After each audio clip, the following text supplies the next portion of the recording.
Venezuela. Dès quand sa liberté aussi à lui. Monsieur Manigat, en tant qu'historien, qu'est-ce qui fait pour vous l'intérêt d'un thème comme celui-là, la délivrance?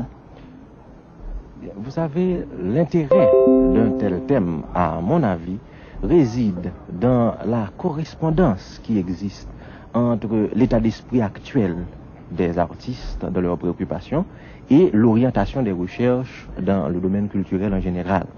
Ce thème de la délivrance, le peuple haïtien spontanément, par un mouvement psychologique tout naturel, le cherche dans l'histoire, dans la grande délivrance que notre histoire révèle, savoir cette révolution que nous avons opérée en 1804 et qui nous a fait passer de l'état d'esclavage colonial à l'indépendance nationale. Cette histoire nous a marqué profondément. L'Haïtien est non seulement fier de son histoire en ce sens qu'il sait qu'il a l'une des plus belles du monde, mais en outre, il cherche dans l'histoire des thèmes d'inspiration. Et il se rend compte que la révolution qu'il a opérée, cette révolution a été politique, mais il faut la parfaire sur le plan de l'affranchissement économique et culturel.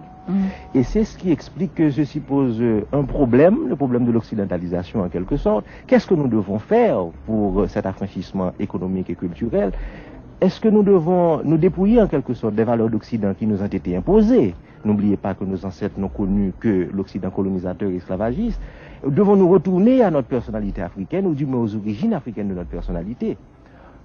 Ce problème est lié, ce problème d'option est lié à une autre option, à une autre drame, savoir la modernisation. L'Occident nous présente une forme de modernisation, l'Occident est plus avancé. Ce bien-être que l'Occident représente, nous le désirons. Mais dans quelle mesure devons-nous le rechercher? Ne faut-il pas préserver une certaine originalité? Et ainsi, il se trouve lié le problème de l'occidentalisation et de la modernisation. Alors, quelle serait donc la meilleure formule, justement, pour répondre à ce double besoin de délivrance?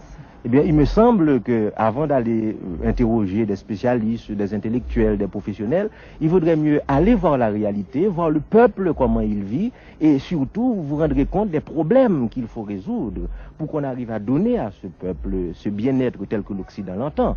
Remarquez que ce bien-être existe en Haïti, mais il est l'apanage d'un petit groupe, d'une minorité de privilégiés, de nantis. Il faudrait l'élargir et tel est le problème.